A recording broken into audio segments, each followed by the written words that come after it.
बैठते उठते चलते सुपन सोवत जागृत, खाते पीते खेलते सुख लीजे सब विदईत, सुख लीजे सब विदईत। ए बल जब तुम किया। प्राणेश्वर अक्षरातीत ने परिक्रमा ग्रंथ में आज एक पहेली हमारे सामने खड़ी कर दी है। अध्यात्म की इस पहेली को सुलझाना बहुत ही आवश्यक है। वाणी क्या कह रही है? खाते पीते उठते बैठते खेलते सोते जागते सुख लेना है परम धाम का। कैसे संभव? आप खेल रहे हैं तो मन तो खेलने में लगा रहेगा, सोते हैं तो कैसे राज्य में मन लगा रहेगा? क्या ये संभव है?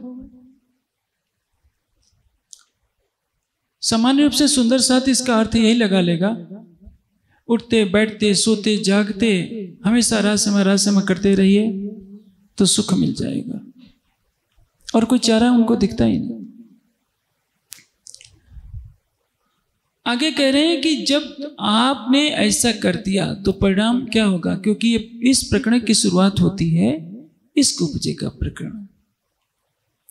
तुमको इसको उपजाओ ने करूं सो और अनेक उपाय, पूर चलाऊं प्रेम को सो यही में छक छकाए। कौन कह रहा है? स्वयं अक्षरातीत कह रहे हैं कि तुम्हारे अंदर प्रेम मुझे पैदा करना है। क्योंकि परिक्रमा की पहली चौपाई किससे शुरू होती है? अब कहूं रे इश्क की बात, इश्क शब्दातीत सच्चा। इस परिक्रमा ग्रंथ को इलाही दुल्हन कहा गया है। इलाही दुल्हन का तात्पर्य क्या है? अखंड दुल्हन। अखंड परम धाम की अखंड जो अर्धांगिनी है। दुल्हन का तात्पर्य क्या है? अखंड जो अर्धांगिनी है। श्री किताब परिक्रमा अखंड दुल्हन जो ये अवतरित है, इसको उपमा दी गई है। परम धाम की अखंड स्वरूपा आत्माओं के लिए ये परिक्रमा ग्रंथ उसी तरह से अखंड दुल्हन के रूप में है जो उनको अखंड दुल्हन की गरिमा प्रदान करती है। वो परम धाम की ब्रह्मात्मा क्या कहलाएगी? जो अपने घर को न देखे। जिस रंग महल में मूल मिलावे में उसकी सुरता बैठी है, उस सुरता को, उस मूल मिलावे को न देखी हो। वाणी का कथन क्या है? इलम हक का सुनते ही इश्क न आया जिन, तिनको नसीहत जिन करो वो नहीं मुतलक मोमिन। परम धाम का ज्ञान सुनाने के बाद जिसके हृदय में प्रेम नहीं आता, उसको नसीहत मत दो, सिखापन मत दो, वो ब्रह्म सृष्टि नहीं है। तो आप जितने सुंदर साथ बैठे हैं, मैं पूछूं कि क्या आपके पास इश्क है? तो इस आधार पर तो चर्चा नहीं करनी चाहिए। यह बात कब कही गई है? बहुत व्यथित होकर के यह बात कही गई है। इश्क हक का सुने थी इश्क न आया जिन, तिनको नसीहत जिन करो वो नहीं मुतलक मोमिन। वो माया का जीव है, उसको सिखापन देने की जरूरत नहीं है, उसको चर्चा सुनाने की जरूरत नहीं है, उसको समझाने की जरूरत नहीं है, उसको माया में लिप्त रहने दो। लेकिन इश्क के लिए तो सभी प्रयास कर रहे हैं। इश्क मांगे रोए रो। राज जी ने क्या कहा है? लाओ प्यार करो दीदार, इन विध देने ईमान उपजाओ ने इश्क, सो इश्क बिना न पाइए ये जो नूर तो जल रहा है। इश्क से राज्य का दीदार होगा। इस माया के संसार में जब हम देखते हैं तो इल्म दे दिया गया है। दे इलम करी बेशक, हांसी करी रूहान पर, दे इलम बेशक। मासूक हंसकर तब मिले जब हके दिया इश्क। इल्म दे दिया है और आज जी हंस रहे हैं। कैसे हंस रहे हैं? कि जैसे कोई व्यक्ति, किसी को पढ़ा दिया जाए कि स्विट्जरलैंड बहुत सुंदर है, या श्रीनगर बहुत सुंदर है, शिमला बहुत सुंदर है, कभी देखने को ना मिले हो, फोटो भी ना मिला हो, थोड़ी सी कुछ हल्की चित्रावली मिल गई हो, कुछ चित्र मिल गए हो, किताबें की किताबें बड़ी बड़ी पढ़ा दी गई कि शिमला में ये चीज सुंदर है, श्रीनगर में ये सुंदर है, स्विट्जरलैंड में ये विशेषता है, और किताबों को पढ़कर रट्टा लगाया जा रहा हो, बार बार कहा जा रहा हो, तो जो वहां का रहने वाला होगा क्या सोचेगा, ये कितने पागल है, इन बेचारों को देखने को नहीं मिला, केवल रट्टा लगाते जा रहे हैं, बोलते जा रहे हैं, झगड़ा कर रहे हैं। दे इलम करी बेशक, राजी ने इल्म से बेशक कर दिया, विरह नहीं दिया।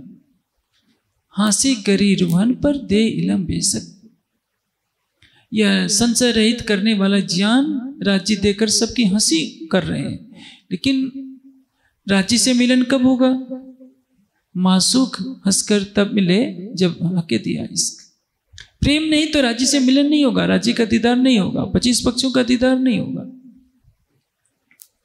हम 25 पक्षों का वर्णन पढ़ते हैं, कई वृत्तियां पढ़ते हैं, यहां से भी कई वृत्तियां छप गई हैं, नक्शे छपते हैं, करना चाहिए, क्योंकि प्रेम का प्राण क्या है? ज्ञान, शुद्ध ज्ञान। देखिए ज्ञान दो तरह का होता है, एक तो बुद्धि के द्वारा ग्रहण किया हुआ ज्ञान, और एक आत्मचक्षुओं से प्रत्यक्ष अनुभूत किया हुआ ज्ञान। कबीर जी वेद नहीं पढ़े थे, लेकिन वेद की बातों को समाधि अवस्था में जानते थे। एक सुंदर साध का वह वर्ग होता है जो हजारों चौपाइयां कंठस्थ किए होता है, धारा प्रवाह बोलता है, सुनने वाले मंत्रमुग्ध होते हैं, वो 25 पक्षों का वर्णन करता है, नख से सिख तक राज्य श्यामा जी की शोभा का वर्णन करता है। लेकिन उससे जब पूछा जाता है कि क्या तुमने देखा है, तो कहेगा कि नहीं। क्यों नहीं दीदार हुआ? क्योंकि उसकी सारी ऊर्जा बुद्धि विलास में लग गई। संतुलन क्या है? इश्क का प्राण है इल्म, और इल्म का प्राण है इश्क, दोनों एक दूसरे के पूरक है। ए इश्क ए इल्म दो हक नियामत, ये राज्य की निधियां हैं। इश्क क्या करता है? वहदत में गर्क कर देता है, डुबो देता है, और इल्म से उसका स्वाद आता है। स्वाद आने का तात्पर्य क्या है? जैसे ठेले पर कोई चीज बिक रही हो और आप ठेले वाले से कहिए कि मैं तब खरीदूंगा जब मुझे चखा दो, तो क्या करेगा? खाने वाली चीज को चम्मच से थोड़ा सा लेकर के चखा देगा, पूरा देगा नहीं। और उसका स्वाद जब आपकी जीवा पर आएगा तो आप कहेंगे कि हाँ मैं खाऊंगा। यदि वो चखाए नहीं तो आपके मन में संशय बना रहेगा कि ये नहीं खरीदना है। यही कहानी है। इल्म लज्जत देता है, स्वाद देता है कि हमारा परम धाम कैसा है, राज्य कितने सुंदर हैं। जब हम राज्य के होठों को वर्णन पढ़ते हैं, मुखारविंद का वर्णन पढ़ते हैं, चरण कमल का वर्णन पढ़ते हैं, हृदय कमल का वर्णन पढ़ते हैं, तो इच्छा तो होगी कि अवश्य देखें। आप देखिए इस संसार में सौंदर्य की पूजा अवश्य होती है। सौंदर्य घृणा करने की वस्तु नहीं है। सौंदर्य का विकृत प्रयोग होता है, वही विध्वंस को जन्म देता है। हमारी बहन कितनी भी सुंदर हो, हम उसके साथ हंसे बोलेंगे, लेकिन मनोविकार नहीं पैदा होगा। क्यों? क्योंकि हमारी भावना पवित्र है। आप सौंदर्य को देखिए, लेकिन उस सौंदर्य में परमात्मा की छवि को देखिए कि जिसने इसकी रचना की वो स्वयं कितना सुंदर होगा। इसलिए वेद में क्या कहा गया है?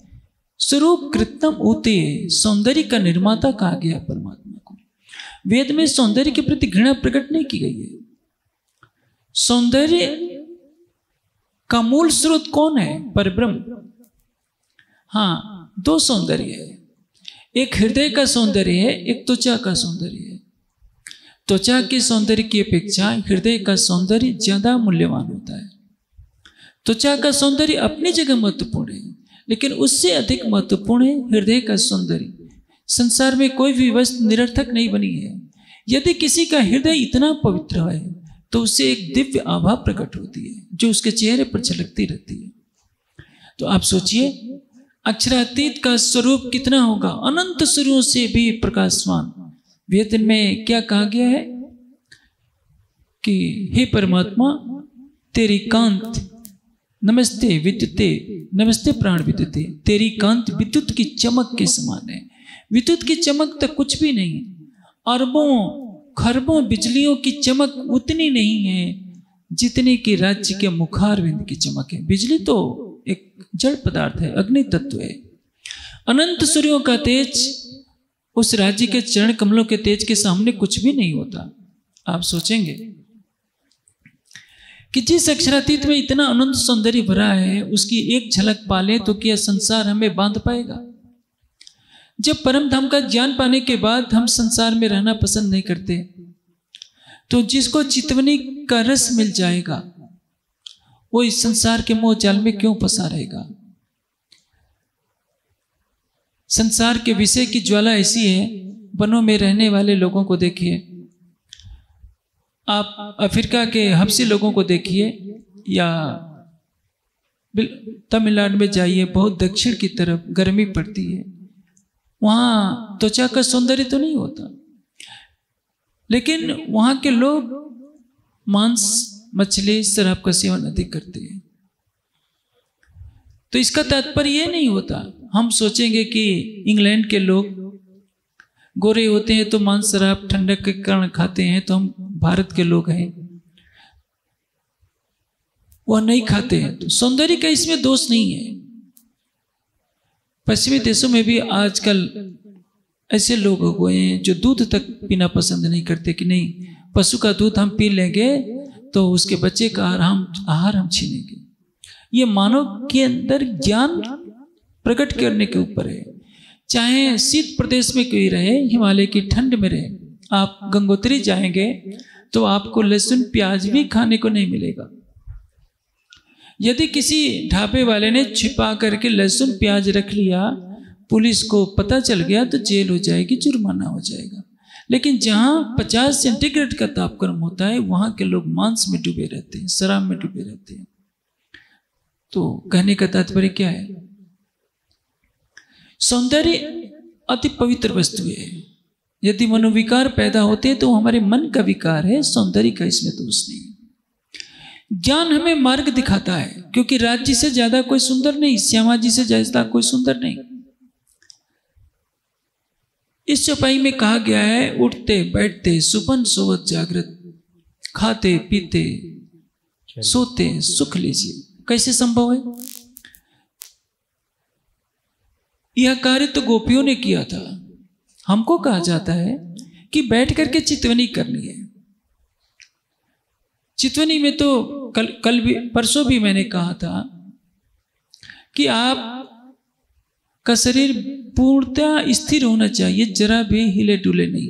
मैं तो कहता हूं कि अंगुली ऐसी है तो ऐसी भी नहीं होनी चाहिए। क्यों? क्योंकि आपको देहाध्यास से परे होना है। आप शरीर हैं, इसको भूल जाना है। लेकिन चलते फिरते सोते जागते, खाते पीटते, उठते खेलते, कैसे राज्य का सुख लिया जाए? इसके लिए सुख जो राज्य तक पहुंच बनानी है, वो जप का विषय नहीं है। आप देखेंगे, आप राजसमा जप करेंगे तो कहां से करेंगे? कंठ से करेंगे। वाणी के 4 भेद होते हैं, परा, पश्यंत, मध्यमा और वैखरी। जो मेरे मुख से वाणी निकल रही है, यह वैखरी वाणी। मध्यमा वाणी क्या होती है? जो कंठ में होती है। पश्यंत हृदय में होती है। जो योगी होते हैं वो ध्यान के द्वारा किसी के हृदय में क्या बात चल रही है उसको जान जाते हैं, उसको कहते हैं पश्यंत, जो ध्यान के द्वारा देखी जाती है। लेकिन जो परावाणी है, मूलाधार में उत्पन्न होती है, उसको योगी भी जान नहीं पाते। कोई महान योगी होता है, वही जान सकता है कि इसके मन में क्या बात है। यदि आप वैखरी वाणी से या होठों में बुदबुदा कर राजसमा जप करते हैं तो वह अवस्था प्राप्त नहीं हो सकती। इस अवस्था को पाने के लिए गोपियों ने अखंड प्रेम किया था। अखंड प्रेम और प्रेम दोनों में अंतर होता है। प्रेम की पहली मंजिल होती है समान। जैसे गोपियां श्री कृष्ण जी से मिलती हैं पहली बार, जब कृष्ण जी मात्र कुछ घंटों के हैं, कृष्ण जी का तन, राज जी का आवेश तो उनका प्रीतम है। गोपियां उस मूल संबंध के कारण उस बालक की माधुरी छवि पर मुग्ध हो जाती हैं। क्यों मुग्ध होती हैं उनको पता नहीं। उनको ये नहीं पता कि ये हमारा अनाथ प्रीतम है जो इस तन के अंदर छिपा बैठा है। धीरे धीरे समय बीतता जाता है, गोपियों की प्रेम लीला प्रगाढ़ होती जाती है। जब श्री कृष्ण बछड़ों को लेकर के वन में जाते हैं तो जब तक वो लौट नहीं आते, गोपियां एकटक होकर के देखा करती है कि कब कान्हा आएगा, कब उसको मक्खन खिलाएगी। वो प्रेम है अंदर का। भले ही वे उठ करके बैठी हो, सोते समय भी किसका ध्यान है? कृष्ण का। यदि वे भोजन कर रही हैं तो भोजन के ग्रास मुंह में डाल रही हैं तो भी किसका याद कर रही हैं? किसकी याद कर रही हैं? कृष्ण का। जब देखिए, जब बांसुरी भी बजती है 52 दिन की जुदाईगी के बाद, तो गोपियां क्या करती हैं? जो तामसी सखियां थी उन्होंने तो उसी क्षण शरीर छोड़ दिया। जो राजसी संख्या थी अंदर विरह की आग है। सोचती है कि हम जाएंगे तो घर वाले रोक रहे हैं, क्या करें? अंदर व्यथा है। हाथ का आभूषण पैरों में पहन लिया, पैरों का आभूषण हाथ में पहन लिया, एक आंख में काजल लगाया, दूसरे को ऐसे ही छोड़ दिया, कपड़े भी उल्टे पुल्टे पहन लिए। यह है राजसी सखियों का। तामसी स्वांसी सखियों ने सोचा कि हम घर से भागेंगे तो समाज क्या कहेगा। इतने में घर वालों ने देख लिया कि ये तो गोपियां घर से बाहर निकलती जा रही है, शरीर छोड़ती जा रही है। उन्होंने रोकने के उद्देश्य से घर का दरवाजा बंद कर दिया, लेकिन अंदर जो विरह की आग है उनको प्रेरित कर रही है कि तुम्हें जाना ही होगा। परिणाम, विरह में तड़प तड़प कर सभी स्वांसी सखियों ने अपने शरीर को वहीं छोड़ दिया। आप सोचिए, आप सुंदर साथ के पास तो वो अवस्था नहीं है। आप कहेंगे कि चैतन्य महाप्रभु की तरह हम भी बन सकते हैं, रामकृष्ण परमहंस की तरह हम बन सकते हैं। तो वर्तमान समय में जो सुंदर साथ की स्थिति मैं देख रहा हूं, हम में से कोई भी रामकृष्ण परमहंस या चैतन्य महाप्रभु की तरह प्रेम में दीवाना नहीं है। रामकृष्ण परमहंस 6 महीने की समाधि में रहे। एक महात्मा थे जो जबरदस्ती उनके मुंह में डाल दिया करते थे। मैंने तो सुना है कि जबरदस्ती उनके मुंह में दूध डाला जाता था, क्योंकि वो अखंड समाधि में इतने लीन हो गए थे कि उनको शरीर की सुध ही नहीं थी। हमारे सुंदर साथ को तो केवल कहा जाता है कि 2 घंटे ध्यान कर लीजिए, तो हमारे लिए एक पहाड़ सा प्रतीत होता है। रामकृष्ण परमहंस को किसका साक्षात्कार हुआ था? आदि नारायण का। अव्याकृत का भी साक्षात्कार नहीं हुआ, लेकिन उनके प्रेम में तो डूबे हैं। आप में से किसी को मैं कहूं कि अब नारायण चाहिए, कोई नहीं मन चाहेगा, सबको राज्य से समझ ही चाहिए। लेकिन रामकृष्ण परमहंस जब रात्रि को सोते हैं तो अपनी आराध्य के ध्यान में सो जाते हैं। सवेरे जब उठते हैं ध्यान से, कभी कभी ऐसा होता है कि पूरी रात ध्यान में बीत जाती है, कभी कभी पूरा दिन बीत जाता है। उनकी आंखों से झरना बहता है प्रेम के आंसुओं का, इस बात के लिए कि आज की रात बिना आपके दर्शन के बीत गई। हम सुंदर साथ तो केवल कर्मकांड करते हैं। कितना कर्मकांड करते हैं आप अच्छी तरह से जानते हैं, मुझे मंच पर कहने की आवश्यकता नहीं है। जो वाणी में यह कहा गया है, उठते बैठते खाते सोते जागते खेलते हंसते सबविध सुख लीजिए, कैसे संभव है? यदि हमारे अंदर विरह की अग्नि है तो जैसे देखिए, गोपियों को 24 घंटे क्या एक ही ध्यान रहता है कि हम अपने श्री कृष्ण को किस तरह से आनंदित कर सकते हैं। हमारे मन में यह भावना क्यों नहीं होती कि हर पल हम राज्य को देखें? जैसे देखिए, सुंदर साथ जी, जो कर्मकांड की विधाएं हमारे समाज में प्रचलित हैं, मैं उसका विरोध नहीं कर रहा हूं। मैं तो यह बात कह रहा हूं कि जो सपने के संसार में जीव सृष्टि करती है नवधा भक्ति का आश्रय लेकर, हम क्यों उसको दोहरा लेते हैं? मुझे भी भय के साये में कभी रहना पड़ा था, मैं भी करता था। डर के मारे मैं भी और सागर जो मेहर का सो शोभा अतलेत मैं भी कहता था, क्योंकि न कहने पर गेट से बाहर हो जाना पड़ता। संध्या आरती में मैं भी दूसरों को देखकर मुंह चलाने लगता था कि कोई ये न सोचे कि ये गा नहीं रहे, लेकिन हृदय साक्षी नहीं देता था। भक्ति जबरन नहीं कराई जा सकती। और शरीयत की विशेषता यह है कि आपको जबरन थोपी जाएगी। यदि आप शरीयत में भाग नहीं लेते हैं तो आपको उस धार्मिक संस्था में रहने का अधिकार ही नहीं होता। शरीयत वाले हकीकत को स्वीकार करने के लिए तैयार नहीं होते और हकीकत वाले शरीयत को स्वीकार करने के लिए तैयार नहीं होते। यह बहुत ऊंची अवस्था की बात है। आप मन ही मन में रासमा करते करते इस अवस्था तक पूर्ण रूप से नहीं पहुंच पाएंगे। चूंकि इस प्रसंग पर मैं चर्चा इसलिए कर रहा हूं कि सुंदर साथ कहीं ना कहीं भ्रांतियों का शिकार होता है। एक शहर के सुंदर साथ ने पढ़ लिया था, बहुत पहले मैंने ये बात सुनी थी, श्वास श्वास निज नाम जपो, वृथा श्वास न खोए, ना जाने इन श्वास को आवन हो न हो। तो निज नाम का अर्थ क्या समझ लिया कि तारतम को जहां भी रहो उठते बैठते तारतम का पाठ किया करो, तो ये पूरा हो जाएगा। श्वास श्वास निज नाम जपो। श्वास श्वास निज नाम जपना ये वाणी का विषय नहीं है। जप के सामान्य रूप से जप के क्या अर्थ होते हैं? मानसिक, वाचिक और उपांश। मानसिक का जप क्या है? मन में। वाचिक बोलकर, उपांश होठों में बुदबुदाकर। एक अजपा जप होता है। अजपा जप किसको कहते हैं? बिना जप किए निरंतर चलता रहे, वो जप क्या है? सोहम सोहम। एक तो जो वाणी का जप होता है उसमें सोहम सोहम बोला जाता है। एक यहाँ पर जब आप त्रिकुटी पर मन को एकाग्र करेंगे तो अखंड ध्वनि सोहम की सुनाई पड़ेगी। पहले ध्वम ओम की सुनाई पड़ती है, उसके बाद सोहम की सुनाई पड़ती है। जिन योगियों ने वहां ध्यान कर लिया होता है उनको सोहम सोहम करने की जरूरत नहीं पड़ती है।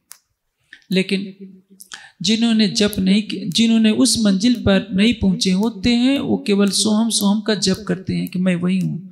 ये वाणी का विषय है। ब्रह्म कहाँ है? वाणी से परे है। मैं आपको किस मंजिल पर ले चलना चाहता हूं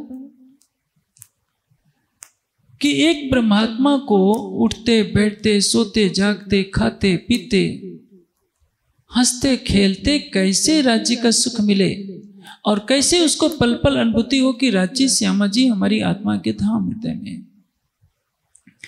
जैसे सेवा पूजा में हमारे समाज के संतों ने, परमहंसों ने अपने अपने भावों के अनुसार रचना की है।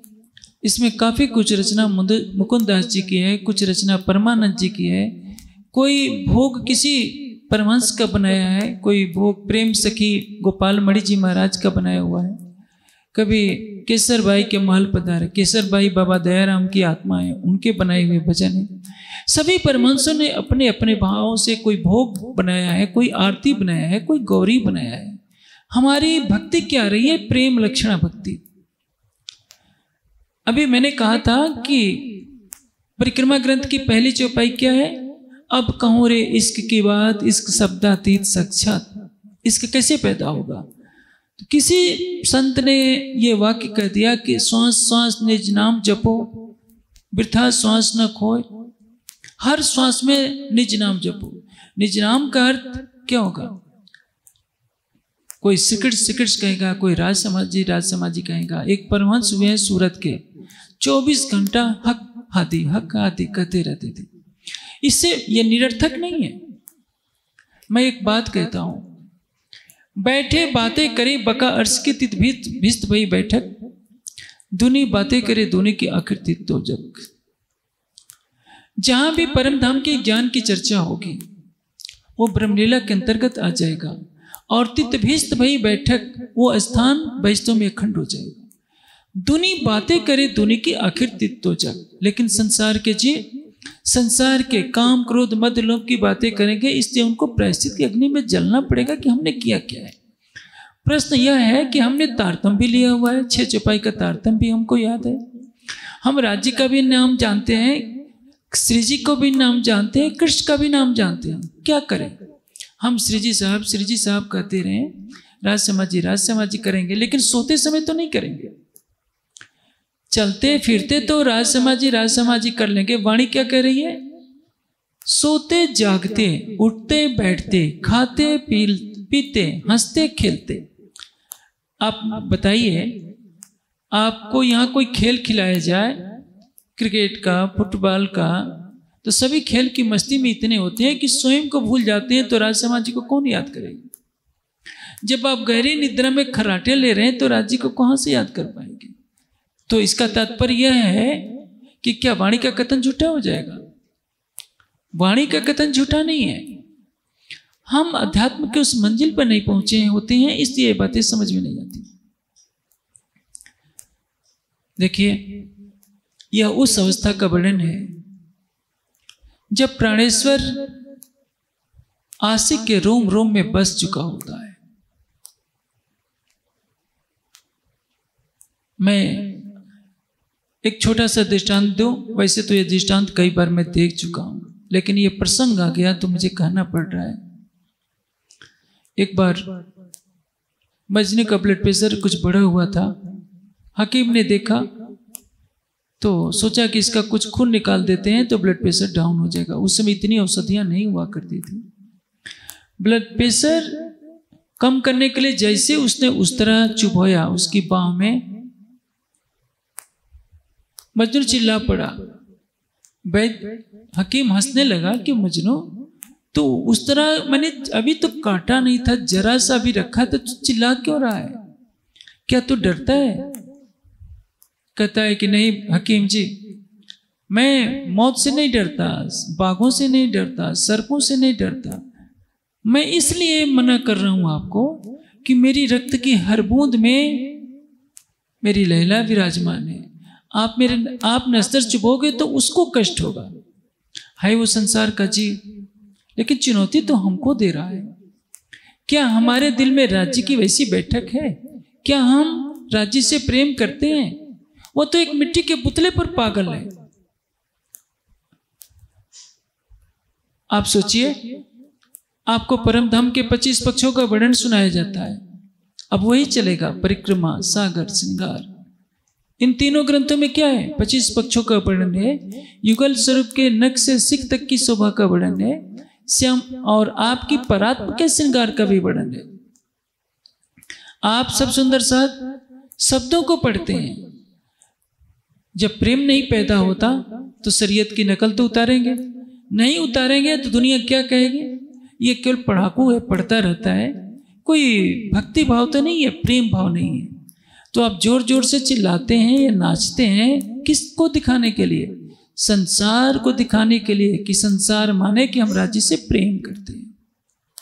ये सच है, क्योंकि उस भीड़ में यदि आप सम्मिलित नहीं होंगे तो आपको कहा जाए कि अरे ये तो, इसको तो कोई भाव ही नहीं है। जो दिखावे की बंदगी होती है वो इंद्रियों से होती है, शरीर से होती है। सब लोग उछल रहे हैं, कूद रहे हैं, अच्छी बात है, लेकिन उनका क्या मन शांत हो गया होता है? नहीं। मीरा भी नाचती थी, लेकिन मीरा का नृत्य स्वाभाविक नृत्य था। रामकृष्ण परमहंस भी कोई भजन सुनकर मस्ती में नाचने लगते थे, वो कला का प्रदर्शन नहीं करते थे। चैतन्य महाप्रभु भी नाचते थे, वो कला का प्रदर्शन नहीं करते थे, ढोलक की थाप पर नहीं नाचते थे। वो नृत्य उनके हृदय से प्रकट हो रहा है। उनको नहीं पता कि जब मैं नृत्य कर रहा हूं तो मेरे सामने बाघ है क्या, घनघोर वन में जा रहे हैं, मस्ती में नृत्य कर रहे हैं। सुंदर सा तो केवल मंदिर में नृत्य कला के विशेषज्ञ हैं, और वो भी ढोलक की थाप पर। और भजन भी हो तो फिल्मी धुन का भजन हो। मन में क्या होता है? फिल्मी धुन वो बसी रहती है। भले ही शब्द राज्य श्यामा जी के या वाणी से कुछ लिए गए होते हैं, उस भजन की आत्मा तो फिल्मी धुन होती है जिस पर भजन बनाया गया होता है। तो दृश्य आएगा तो कहाँ का आएगा? उस पिक्चर का। आज जो प्रवृत्ति बन गई है राज्य को रिझाने के नाम पर, ज्यादा उछलने की, कूदने की, जोर जोर से नाचने कूदने की, तो इसका परिणाम क्या हो रहा है? सुंदर साथ वाणी से दूर होता जा रहा है, वाणी के तत्व ज्ञान से दूर होता जा रहा है। रात्रि की चर्चा में मैंने वर्णन किया था कि हक की मैं क्या है। आज आवश्यक है कि हम सुंदर साथ समझे कि उठते बैठते सोते जागते सोते समय कैसे आप राज्य का सुख लेंगे। ये सामान्य प्रश्न नहीं है। हर टीका में अर्थ कर दिया जाता है सोते समय भी राज्य का सुख लीजिए। क्या सोते समय राज्य का सुख लिया जा सकता है? क्योंकि सोते हुए और मरे हुए में कोई ज्यादा अंतर नहीं होता। मरे हुए की धड़कन नहीं चल रही होती है, सोते वाले की धड़कन चल रही होती है, बस इतना ही अंतर है। नहीं तो मरे हुए से पूछिए कि क्या हो रहा था, उसको कुछ नहीं मालूम, नहीं कहेगा कि मैं तो सो रहा था। जब आपकी बुद्धि काम नहीं कर रही हो, मन कार्य नहीं कर रहा, उस समय कहना कि राज्य का सुख लो। जो उठते बैठते ले रहे थे, जो ध्यान में ले रहे थे, वो सोते समय कैसे लिया जाएगा? एक बात इसको समझना है। मैं एक दृष्टांत से समझाता हूं आपको।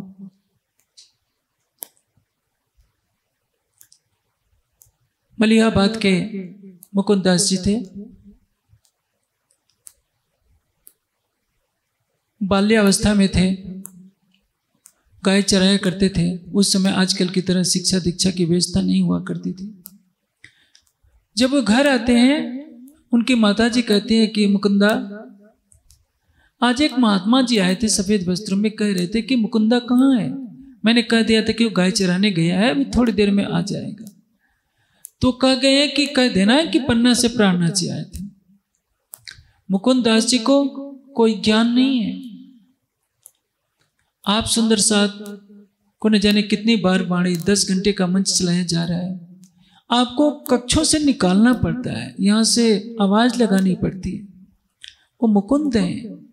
केशव दास जी ने केवल रेवादास से सुना ही था कि इधर से एक छत्री गुजरा है, वो समझ गए कि स्वयं अक्षरातीत गए हैं, वहीं से चल पड़े थे। मुकुंद दास जी भी यही करते हैं। माँ से कहते हैं कि माँ, जो मुझे बुलाने आया था मैं उसके पास जा रहा हूँ। माँ कहती है कि कुछ खा लो पी लो। नहीं नहीं, मैं तो मुझे जाना ही है। चल पड़ते हैं। 16 साल का बालक है, क्या करेगा? रास्ते में चलते चलते अंधेरा हो जाता है। अब जाएं तो कहां? उनको कुछ पता नहीं कि पन्ना जी किधर है। एक पेड़ के नीचे एक देखते हैं कि महात्मा जी बैठे हुए हैं। महात्मा जी कहते हैं कि भाई तुम कहाँ जा रहे हो? कहते हैं कि पन्ना जी जा रहा हूँ। क्या तुम्हें मालूम है कि पन्ना जी किधर है? तो कहते हैं कि नहीं। तो महात्मा जी पूछते हैं कि इतनी रात को तुम्हें पता नहीं कि किधर जाना है, जाओगे कहाँ? बैठो मेरे पास। सामने बैठाते हैं, कहते हैं कि आंखें बंद करो। आंखें बंद कर लिया। कहा कि जैसे ही आंखें बंद करते हैं और उसके बाद 1 मिनट भी बंद नहीं किया था, खोलते हैं तो देखते हैं कि वो महात्मा जी तो नहीं है, मैं पन्ना जी में कमानी दरवाजे के बाहर खड़ा हूं। ये कैसे हो गया?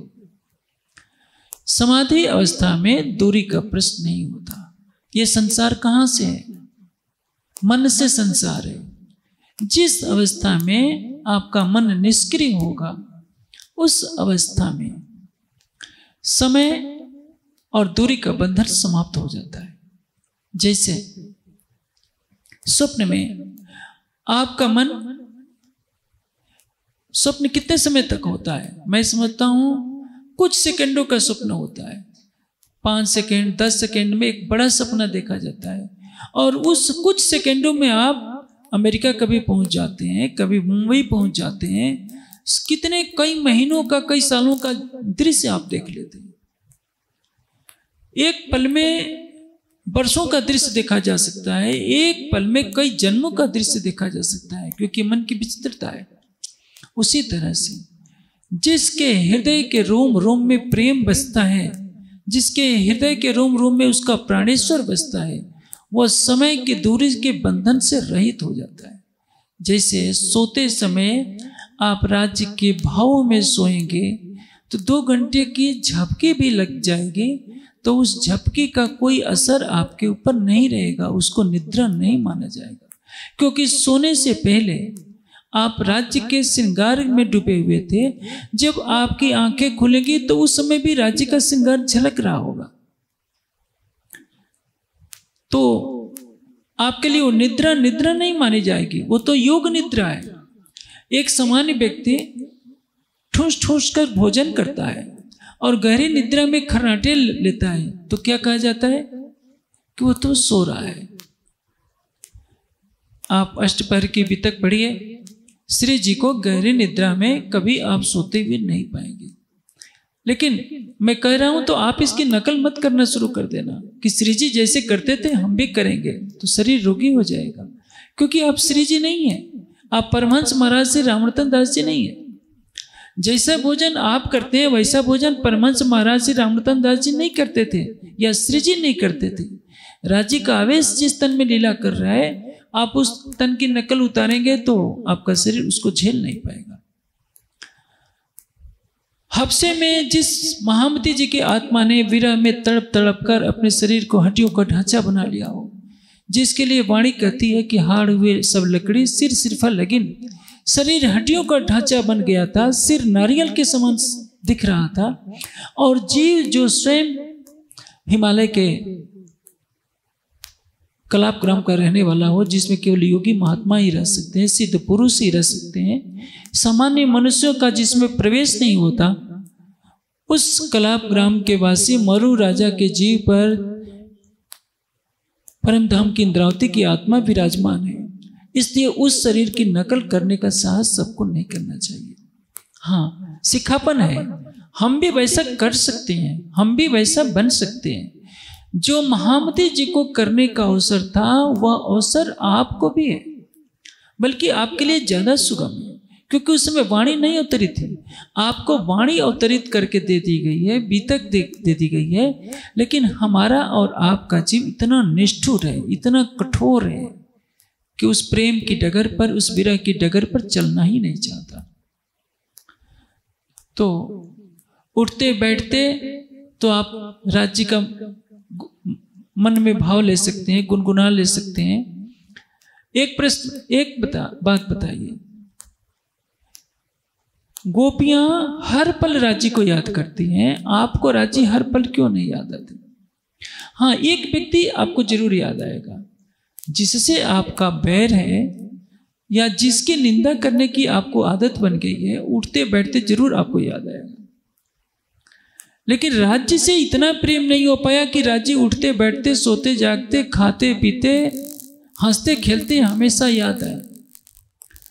इन स्थितियों में पहुंचने के लिए हमें क्या करना पड़ेगा? प्रेम की राशि को अपने हृदय में संग्रहित करना पड़ेगा। प्रेम कोई द्रव्य नहीं है, लेकिन जानते हैं जैसे फूल की सुगंध होती है वैसे प्रेम की सुगंध होती है। जैसे प्राण से हम जीवित रहते हैं वैसे प्रेम से ही परम धाम की आत्मा इस तन को रखे पाती है। प्रेम दिखने में, जैसे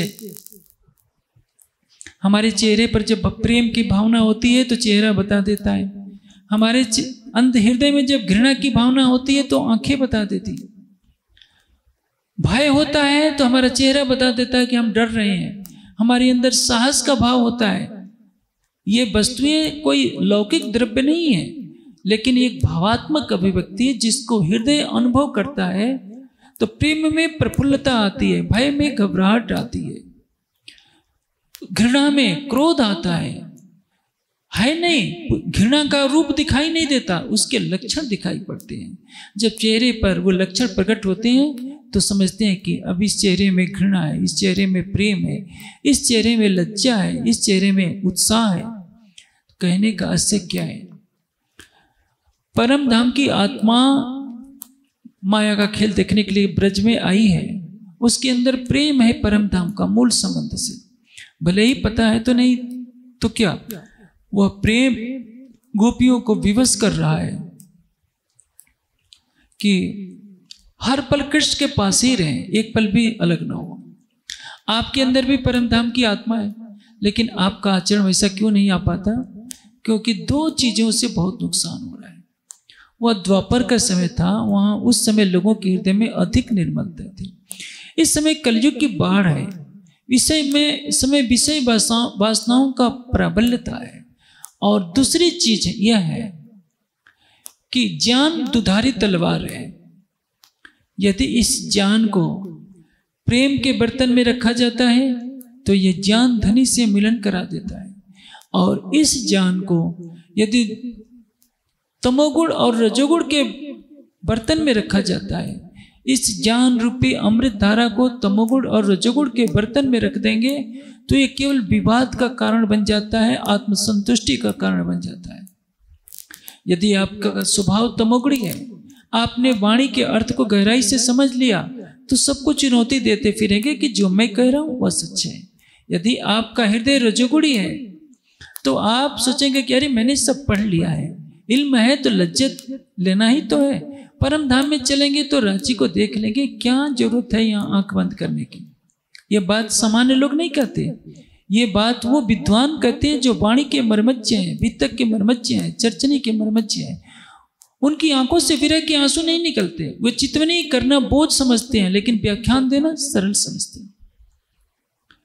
लेकिन वही प्रेम, वही इल्म एक चितवनी में डूबे हुए सुंदर साध के हृदय में प्रवेश करता है तो स्थिति ऐसी बन जाती है कि हर पल लगता है कि राज्य के बिना सब निरर्थक है। तभी तो कहा है, एक तेरे इस बिना उड़ गई सकल जान। ये क्यों पहली चौपाई में क्यों कह रहे हैं कि अब कहूं रे इश्क की बात, इश्क शब्दातीत साक्षात जो कदी आवे मीने शब्द का अर्थ क्या है? शब्द में आ जाए। इश्क तो शब्दातीत है, यदि उसकी व्याख्या हो जाए कि इश्क ऐसा होता है तो जो ऐसा कर दे, व्याख्या कर दे तो समझ लीजिए तो 14 तबक की रत, 14 लोगों का उसके लिए कोई वर्णन नहीं होता, महत्व नहीं होता। इश्क ऐसा नहीं है कि हमने फिल्मी पिक्चरें देख ली और उनके कहानियों के आधार पर हम इश्क की व्याख्या करने बैठ गए, गीत गाने लगेंगे और कह देंगे कि हमें इश्क हो गया, तो ये इश्क नहीं है। इश्क कोई ये लक्षण जो नैनो पलक न ले, नेत्र अपलक नेत्रों से यदि हम राज्य के देखने में सामर्थ्य हैं तो हम दावा कर सकते हैं कि हमें राज्य से इश्क है, प्रेम है, अन्यथा नहीं। हाँ, जब भाव गंभीर होता है तो हम उठते बैठते सोते जागते राज्य के प्रेम में डूबने का प्रयास करते हैं। अब जो मैं बात कह रहा था, मूल तथ्य पर आता हूं कि श्वास श्वास निज नाम जपो का अर्थ हम कैसे करें। शरीयत के अनुसार जो इसका बाह्य अर्थ होगा यही है कि उठते बैठते सोते जागते हंसते खेलते जब भी हो, मन में हृदय में बिना होठों को हिलाए, बिना बुदबुदाए रासमा रासमा करते रहे। इससे कुछ लाभ होगा लेकिन लक्ष्य प्राप्त नहीं होगा। इससे केवल एक लाभ होगा कि आप में भावलीनता की योग्यता पैदा हो जाएगी। भावलीनता का तात्पर्य क्या है?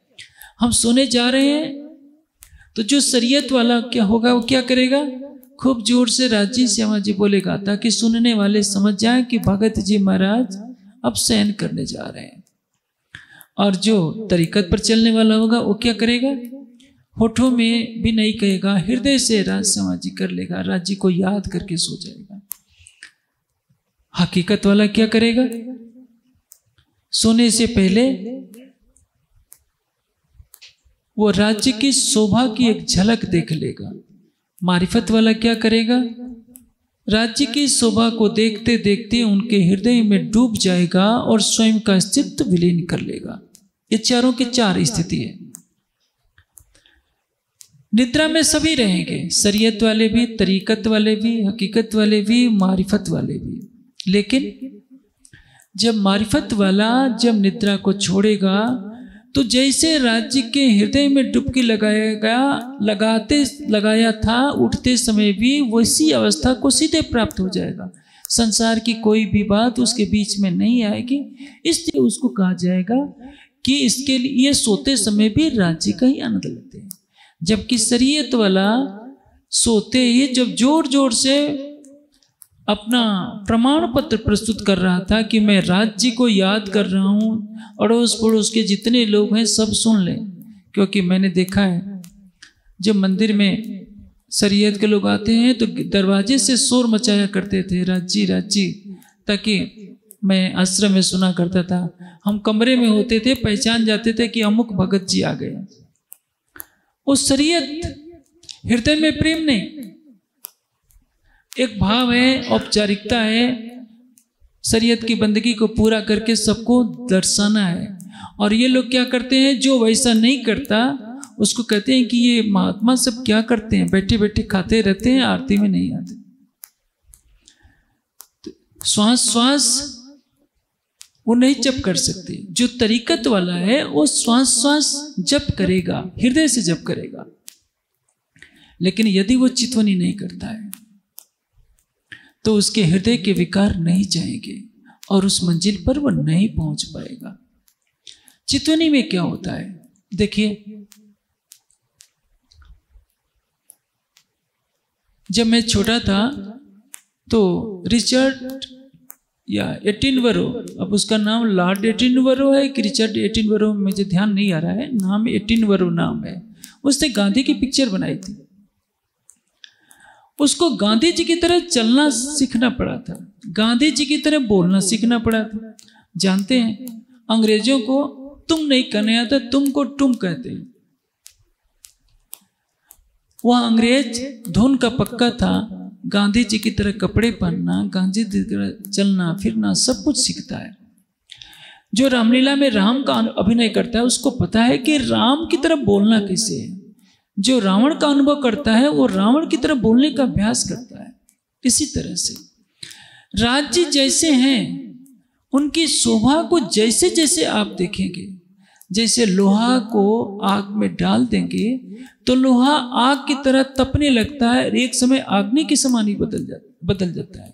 उसी तरह से जो सुंदर साथ राज्य की शोभा को अपने हृदय में बसाएंगे, भले ही वे काम से, क्रोध से, लोभ से, मोह से पीड़ित क्यों ना हो, धीरे धीरे उनके मायावी विकार समाप्त होने लगेंगे, जलते जाएंगे। और एक समय ऐसा आएगा कि जैसे राज्य निर्विकार हैं उनका हृदय भी निर्विकार हो जाएगा। इसलिए चितवनी के मार्ग पर चलते समय यदि आपको प्रारंभ में असफलताएं मिल रही हैं तो आप निराश मत होइए। आपका प्राणेश्वर हर पल देख रहा है कि मेरी ब्रह्मात्मा कर क्या रही है। आपका मन भागता है, भागने दीजिए, धैर्य मत खोइए। अपने हृदय का समर्पण और प्रेम बनाए रखिए।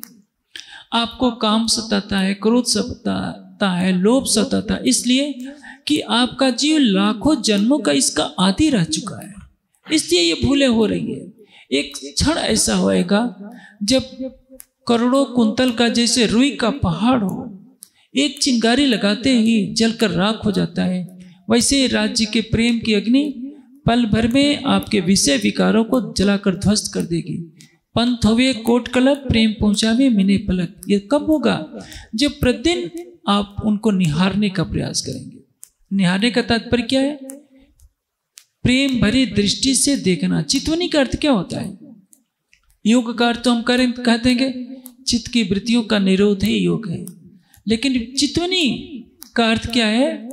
चितवनी शब्द ये है, जैसे ये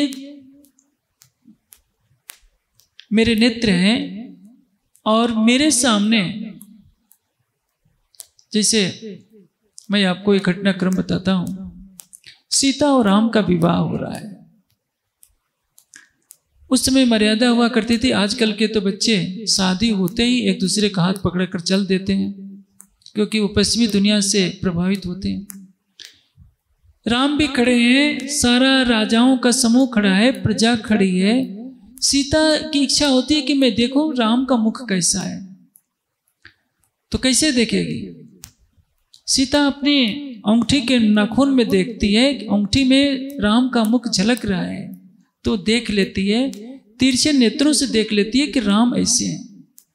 तो वो प्रेम की जो तिरछी दृष्टि होती है, प्रेममयी दृष्टि आत्मा की, उसको कहते हैं चितवनी।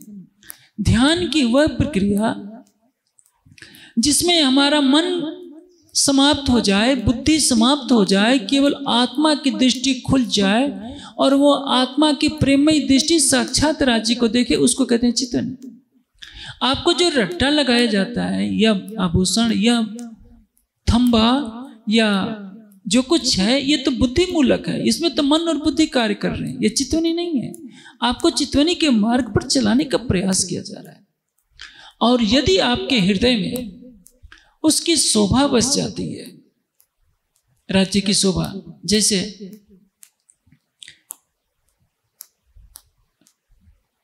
अपने सुंदर साथ जी हैं राजकिशोर सेतिया जी, वे अपना अनुभव बता रहे थे कि उनको कहीं चोट लग गई थी, बेहोश हो गए थे। जब डॉक्टर के पास ले जाया गया तो बार बार बेहोशी में करते हैं, राजी राजी राजी आ जाओ, राजी आ जाओ। डॉक्टर कह रहा है कि ये राजी से मिलना चाहते हैं, इनको राजी से मिला दो। घर वाले तो जानते हैं कि कौन से राजी को बुला रहे हैं, लेकिन डॉक्टर तो सोचता था कि ये राजी नाम के अपने मित्र को पुकार रहे हैं, क्योंकि जागृत अवस्था में जो प्रिय होता है वो हृदय में बसता है, बेहोशी में भी वो उसी को याद करता है। इसलिए यदि आप राज्य के नख से सिख तक मुखारबिंद को देखेंगे तो परिणाम क्या होगा? वह शोभा आपके हृदय में बसी रहेगी। बेहोशी में भी आप उन्हीं को याद करेंगे, संसार नहीं आएगा। इसको कहते हैं सोते समय भी राज्य का सुख लेना, जागते में हंसते खेलते बैठते। जैसे गोपियां भोजन भी कर रही हैं तो किसकी याद है? कृष्ण की याद है। विरह की अनुभूति जिनको होती है उस अवस्था का अनुभव केवल वही जान सकते हैं। मंच पर मैं पूरी तरह से व्याख्या में नहीं ला सकता, क्योंकि महामती जी ने पहले ही कह दिया है कि पतंग कहे पतंग को, एक पतंगा दूसरे पतंगा से कहता है कि देखो मैंने दीपक देखकर आया हूं, चलो तुमको भी दीपक दिखा देता हूं। तो श्री जी कहते हैं कि या तो वो दीपक नहीं, या तो उसने पतंग को देखा ही नहीं है। क्योंकि विरह पतंगा का सुहाग क्या है? अंधेरा। जब दीपक जलता है तो पतंगा सोचता है कि मेरा तो सुहाग नष्ट हो गया, मैं जी कर क्या करूंगा। और दीपक पर झांप मारता है, या तो उसको बुझा जाता है या स्वयं अपने जीवन का दीप बुझा लेता है। एक पल भी संसार में अपने सुहाग अंधेरे के बिना रह नहीं पाता। हम सुंदर साथ तो भले ही परम धाम की ब्रह्मात्मा है, तो क्या उस तुच्छ पतंगे के सामने हम क्या हैं?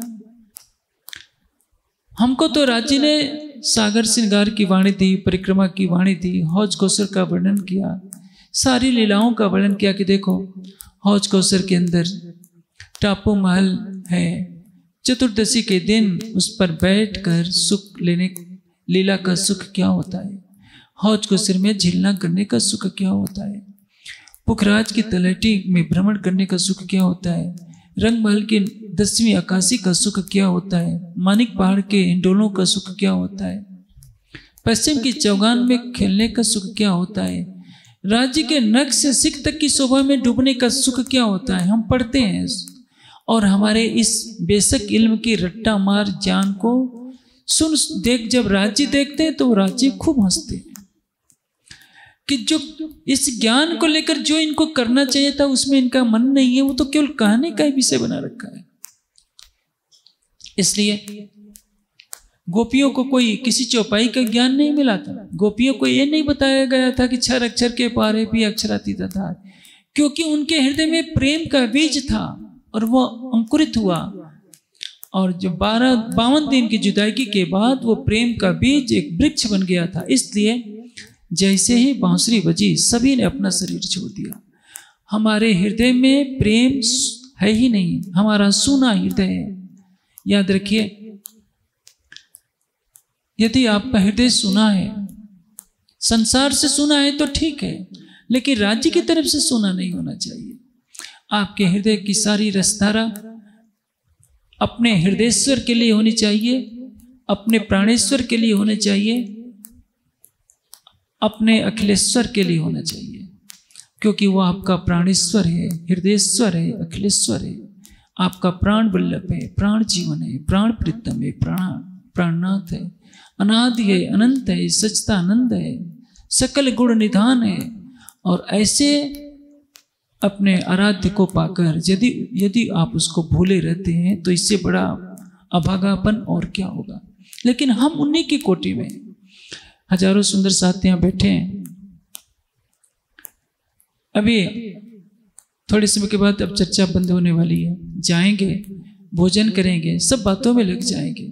कहीं निंदा हो रही होगी, कहीं गप्पे हो रही होगी। आप लोगों को बुलाने के लिए जाना पड़ेगा, लेकिन वो गोपियां हैं, खाती भी हैं तो उनको लगता है कि मेरा कन्ना मेरे साथ खा रहा है। सोने जाती है तो लगता है कि मेरा कन्ना मेरे साथ है। हम लोगों को नहीं लगता कि राजी हमारे साथ है। हमको तो चितवनी में क्यों जप कराना पड़ता है? सच पूछिए तो ये जप भी एक बाधक है, और साधक और बाधक दोनों है। यदि आप ध्यान की गहराई में आप जप करने लगते हैं तो ध्यान नहीं लगेगा। ध्यान तब लगेगा जब मन और बुद्धि का कोई खेल न हो, प्रत्यक्ष दृष्टि दिखे। एक बात बताइए,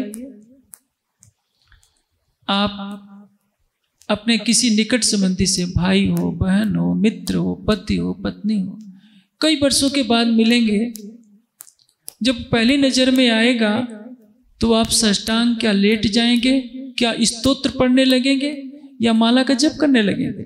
आपको इतना तो पता है। लेकिन जब राज्य को याद करते हैं तो सारे कर्मकांड के नियम थोप दिए जाते हैं और पालन करने लगते हैं, फिर चितवनी कहाँ से लगे? प्रेम की नजर से चितवनी कीजिए तो चितवनी लगेगी, वो कहीं दूर नहीं है। जो शहरक से नजदीक है उसको पाने के लिए माला का जप, कबीर जी ने बहुत अच्छी बात कही है। कंकड़ पत्थर चून के मस्जिद लिया बुलाए, ता पर मुल्ला बांग दे, क्या बहरा हुआ खुदा है? अल्लाह ताला को सुनाई नहीं पड़ रहा है कि जोर जोर से लाउड स्पीकर पर ये चिल्लाते रहते हैं? वैसे हम सुंदर साथ भी राज्य को तो एक देवता ही बनाए बैठे हैं। हमको नहीं पता है कि वो हमारे हृदय की धड़कनों में बसता है। हमको नहीं पता, वो जानता है। वो परात्म के रोम रोम में वह रम रहा है। आत्मा के हृदय में अब हमें रमाना है। इसलिए तो वाणी क्या कहती है? चर्चा सोड़जो दिन ने रात अपन ने तुठा प्राणनाथ। ब्रज में हम फिदा नहीं हो पाए थे, रास में भी फिदा नहीं हो पाए थे, देवचंद जी के तन से होने वाली जागनी लीला में भी फिदा नहीं हो पाए थे। और सच बताऊं, मेरी बातें कुछ अजीब सी लगेगी, हम परम धाम में भी फिदा नहीं हो पाए थे। फिदा होते तो रब्त क्यों करते? हकीकी मैं परम धाम में भी हमें प्राप्त नहीं थी। इसका निर्णय करने का अधिकार जागनी ब्रह्मांड को है। इसलिए सब कहते हैं कब प्रलय होगा, कब प्रलय होगा, बता दीजिए। मुझे तो मालूम नहीं है, लेकिन मैं कभी राजी से नहीं कहता कि प्रलय कर दो, क्योंकि सुख हाके इश्क के जिनको नहीं सुमार, सो देखन की ठौर इतने जो रूह सो करो विचार। यही तो सुनहला अवसर मिल रहा है कि जो पहचान करके फिदा होना चाहिए था, परम धाम में अवसर नहीं था। राज्य के मार्फत स्वरूप की पहचान नहीं थी। इसलिए सबने क्या कहा था? राजी हमारा इश्क बड़ा है, हम आपको रिझाना चाहते हैं। अब सागर श्रृंगार की वाणी ने मारिफत की पहचान करा दी है, वहदत की पहचान करा दी है। इसकी पहचान के बाद यह निर्णय हो गया, केवल एक राज्य है, केवल उनकी मैं ही सर्वोपरि है। हकीकी मैं को लेकर जब अब पहचान कराएंगे तो हमारे रोम रोम से निकलेगा केवल तुम, केवल तुम। न इंद्रावती, न श्यामा जी, न अमलावती, न आसबाई, न सकुंडल, न सकुमार। इसलिए जो ब्रज में भूल हुई, जो कह दिया कि हम आप पर पुरुष के साथ हम कहां से जा सकते हैं, जो परम धाम में कह दिया कि हमारा इश्क बड़ा है और आपका इश्क छोटा, ये भी एक गुनाह है, क्योंकि पहचान नहीं थी। रास में भी प्रेम का अभिमान हो गया था, क्योंकि हक की मैं नहीं थी। अब जागने के ब्रह्मांड में जो पल मिला है उस पल का सदुपयोग कीजिए। आपका एक एक पल मैं समझता हूं अरबों रुपयों से भी अधिक कीमती है। सुंदर साथ को उस मार्ग पर ले चलने के लिए मैं कृत संकल्पित हूं। इसलिए मैं इस शरीयत की दीवारों को तोड़ता हूं, मैं कठोर शब्दों में प्रहार करता हूं। मैं जानता हूं कि इस प्रहार का परिणाम क्या होगा। इसके परिणाम स्वरूप मुझे घृणा झेलनी पड़ती है। वैसे उस घृणा से करोड़ों गुना मैं घृणा झेलने के लिए तैयार हूँ। यदि समझ सुंदर साथ हकीकत की राह पर चलकर यहाँ बैठे बैठे उस लाभ को ले ले जो जिसके लिए खेल बना है, तो ये सारा ब्रह्मांड यदि मेरे ऊपर पत्थर फेंकेगा तो भी मैं मुस्कुराता रहूँगा और मैं अंतिम सांस तक प्रयास करूँगा कि सबके दृष्टि मूल मिलावे पहुँचे। यही जागनी ब्रह्मांड का मूल है। और परिक्रमा की चर्चा में मैंने बहुत कुछ कह दिया। मैं ये कहना नहीं चाहता था, लेकिन अनजाने में भी मेरे मुख से निकल जाता है। मैं सोचता हूँ कि मुझे क्या पड़ी है किसी का दिल दुखाने की। बेचारे शरीयत वाले खींचते रहते होंगे। मैं किसी का बुरा करने के लिए तो चर्चा नहीं करता। मैं तो यही चाहता हूँ कि जो अनमोल अवसर मिला है सुंदर साथ चितवनी में डूब करके वो ले, जो परम धाम में नहीं ले सकता था, ब्रजरास में नहीं ले सकता था, देवचंद जी के तन से होने वाली लीला में नहीं ले सकता था। छठे दिन के लीला में सभी संसाधनों के साथ राज्य दे रहे हैं। और सच कहूं तो आज जो आपके पास सुंदर सुंदर नक्शे हैं, चर्चने की वृत्तियां हैं, बार बार दबाव दिया जा रहा है, यह सौभाग्य तो आज से 300 वर्ष पहले भी नहीं मिल पाता था। स्वयं महाराजा छत्रसाल, जिनको अमीरुल मोमिनीन की शोभा मिली, उनके द्वारा होने वाली जागरण लीला में भी ये संसाधन थे नहीं, तो छत्रसाल जी क्या करते। इसलिए याद रखिए सुंदर साहब जी, यदि आपने इस जागने की वेला में चरम लक्ष्य को पाने के लिए कदम नहीं बढ़ाया, तो मेरी दृष्टि तो क्या, राज्य के न्याय के समय आपके आंसुओं को कोई पूछने वाला नहीं होगा, और ये आंसू हमेशा के लिए अखंड रह जाएंगे। इसलिए कोई आगे कोई पीछे, इश्क लेसी सब कोई, पहले इश्क जिन लिया सोई सुहागिन।